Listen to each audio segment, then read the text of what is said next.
ఇంద్రలోక భవనాన్ని ఈడ్చుకొచ్చి గదిలో మార్చి మళ్ళీ కట్టారో ఏమో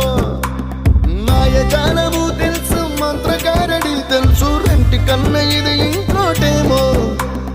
నీలాకాశం నేలాకొస్తే ఇట్టాగే ఉంటాదో ఏమో ఈ సంతోషం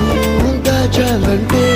హృదయాలు ఓ వంద కావాలేమో ఇంతందంగా ఉంటుందా ఈ లోకం ఇన్నాళ్ళు ఈ మనసుకి తెలియాలేదే పాపం